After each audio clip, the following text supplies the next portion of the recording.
press release called Making Moves from Wizards of the Coast CEO Chris Cox.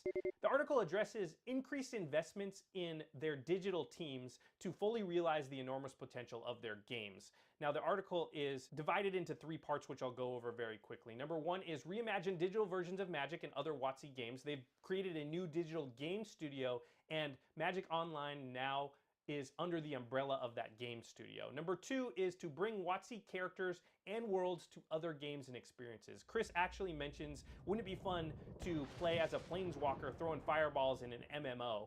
They hired somebody to form a publishing team to explore partnerships and collaborations to bring Magic to unexpected settings, genres, and games. And part 3 is to make Wizards experiences more efficient, connected, and convenient. So this is talking about a revamped technology team that's focusing on connecting the in-store experience with the online interactions. Now, Prof, you're not enthusiastic about this article. You and many others are concerned about what it implies about the future of Magic. You have 90 seconds to make your case. You're on the clock.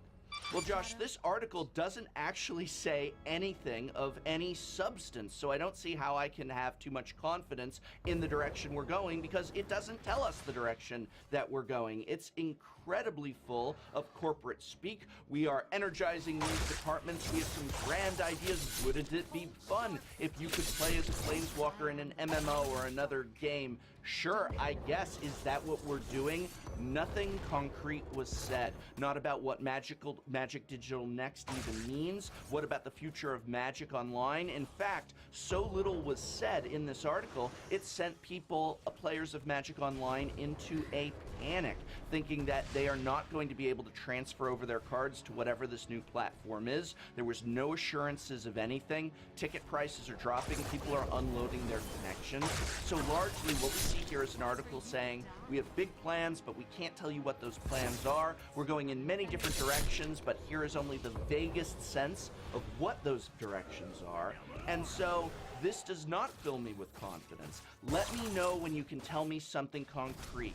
There is going to be a new system that replaces Magic Online. However, that system will allow you to transfer over your collections in their entirety. That's a solid statement, but they can't say that. There is going to be a Magic the Gathering cartoon show or video game. Say that and let us know, but they've said absolutely nothing.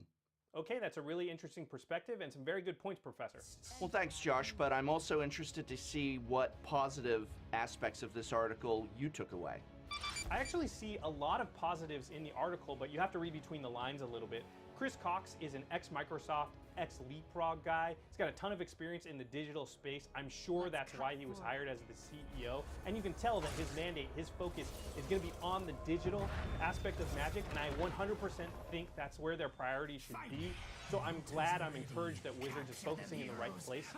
I know there's a lot of issues with the game of Magic, but nothing has the potential to destroy it more down the road than the fact that their online and digital offering is so poor.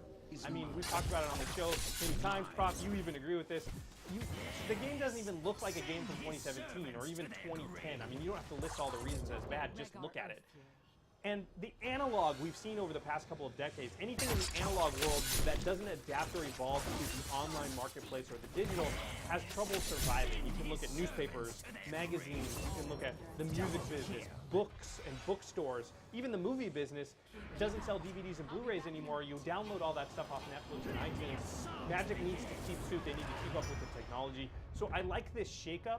Now, it wasn't mentioned directly in the article, but this was also coincided with some prominent people at Wizards who were involved with Magic Online being let go. And I'm not saying I like it when people get fired, but it is encouraging that they're making actual change. Like, this isn't just lip service, they're actually bringing in new people and change. And I don't think we can talk about and complain about how bad Magic Online is in one breath and then complain when they go to change it.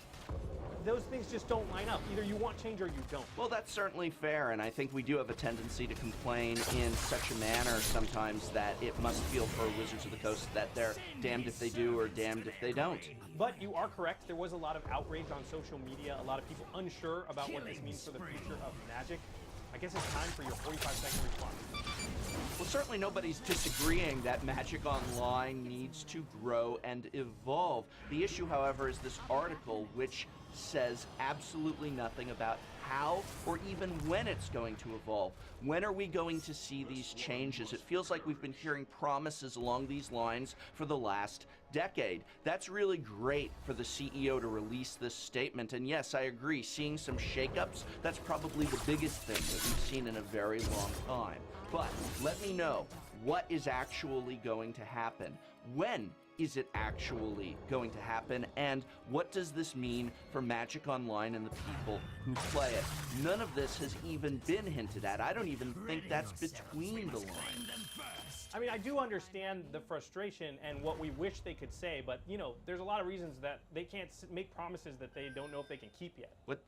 Well, I don't know that they said anything. They said we'd love to do some exciting stuff and spoke in vagaries, but I feel like I've already had my opportunity. Josh, the final word is yours. I think there were some things said in the article that you're not giving them credit for. First of all, they hired a bunch of new people and created these new teams. Now that is spending money, that is investing in the future of the Magic Digital offering.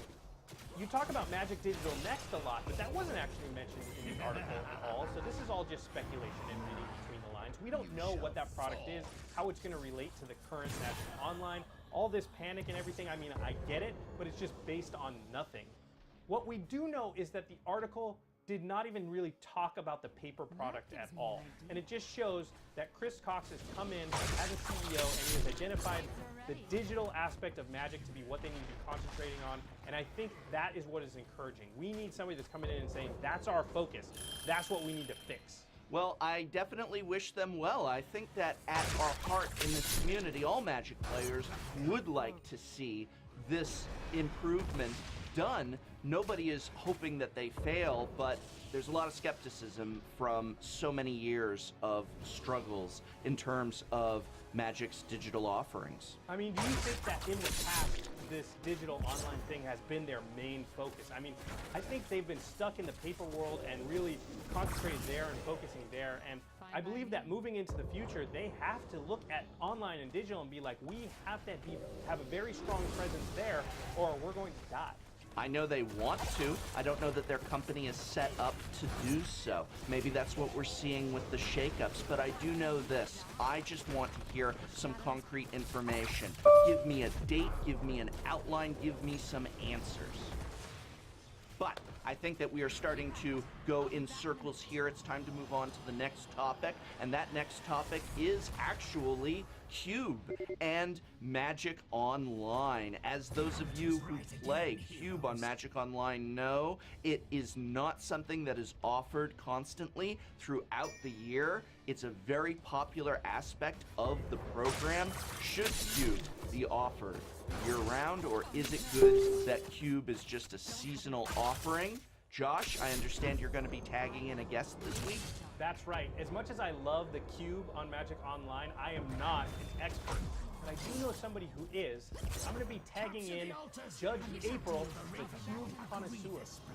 Well, thank you so much, Professor, for having me on to talk about Cube. Now, people might think, I'm the Cube connoisseur, so my opinion is biased. Obviously, I want Cube all the time, because that's all I want to do, that's all I want to talk about. But I'm here to tell you that I'm not alone. Now, Worth, the previous head of Magic Online, once said that Cube Online is like ice cream. People don't want to eat it all the time, but people do want to eat ice cream all the time. If you look during the regular Cube seasons, when the Vintage Cube or the Legacy Cube is up, there are a ton of people playing. The Vintage Cube, which I think is their best cube and certainly is their most popular cube, has a minimum of 4,000 people playing all the time. The moment the cube fires up to basically the moment the cube ends, and even their kind of mediocre cubes like the Legacy Cube are still averaging 2,000 to 2,500 people all the time. That's a great number. That's better than a lot of draft formats are like. Now, if you were, no, Wizards often says, you know, they talk about how they can't have Cube all the time because it would eat into their regular set earnings, and I understand that to some degree. But imagine if you were a restaurateur, you would never say things like, I can't serve pizza year-round because it would eat into my burger offerings, because there are people who want pizzas and there are people who want burgers. You want to have a variety of offerings online to satisfy a variety of needs, and it's no different with the cube. You know, if you just had a variety of cubes available year-round, different styles, vintage, legacy, pop, or peasant, I think you could attract a consistent audience that are not interested in the regular draft formats.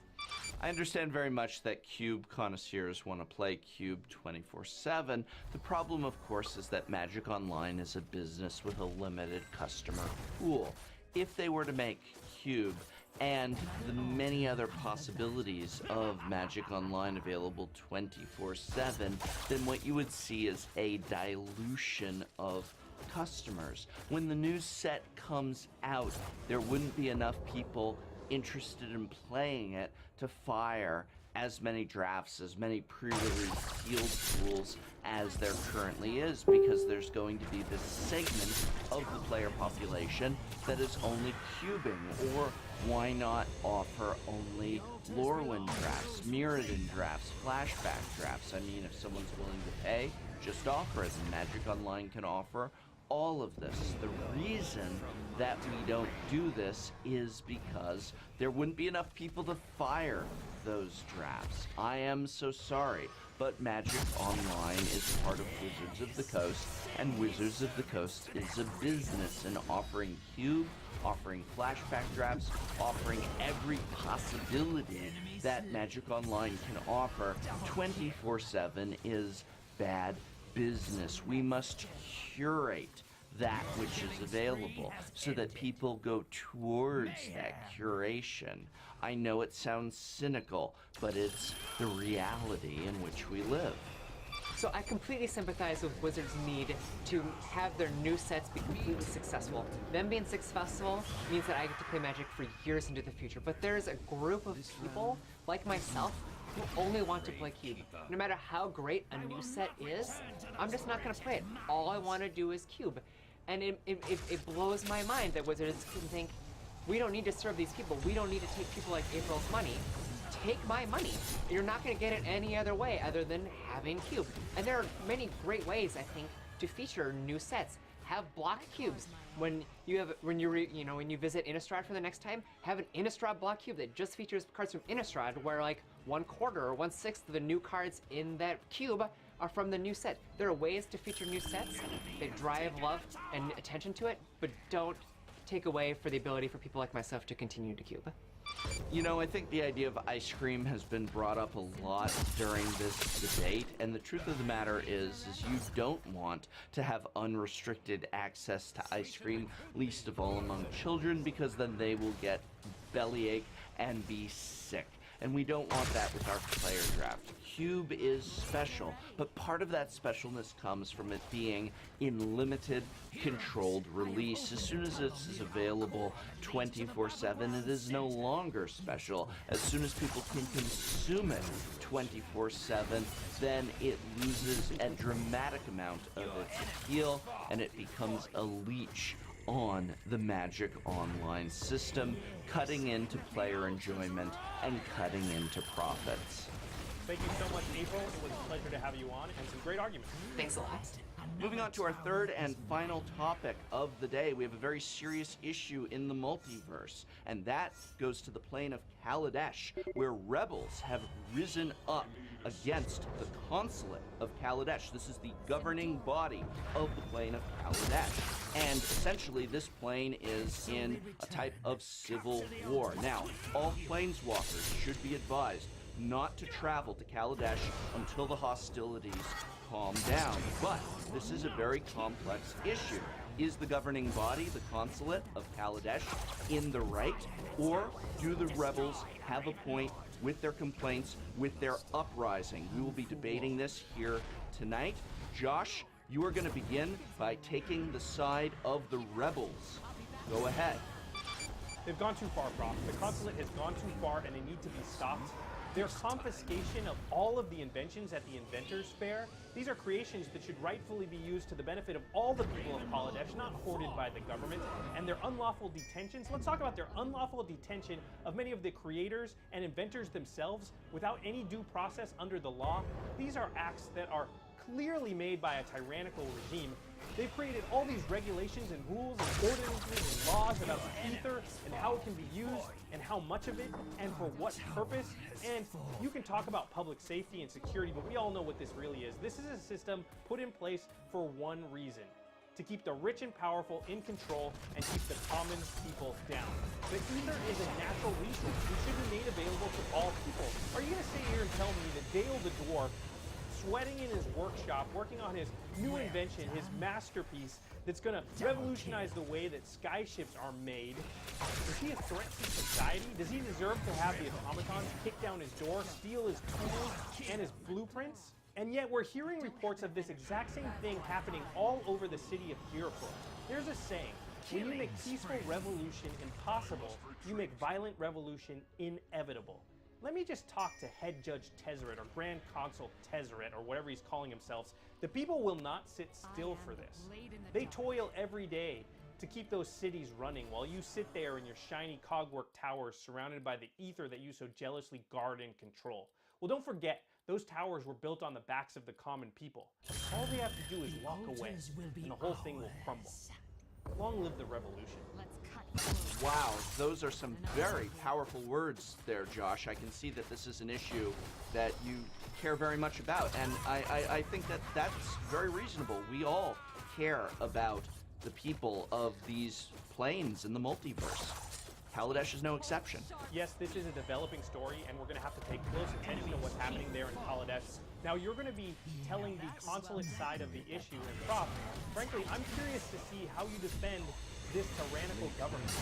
Well, I'm not going to stick up for a tyrannical government. I think that anyone who has traveled the plains, as we all have, can recognize instantly a totalitarian regime when we see it. It's certainly commonplace enough.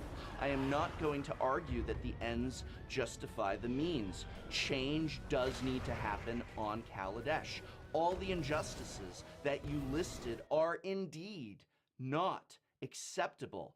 But my problem is the idea of this level of revolution. Kaladesh is in flames. Innocent security personnel and enforcers who are just doing their jobs are being murdered, their throats slit, their bodies chopped up into many, many different pieces by all manner of invention.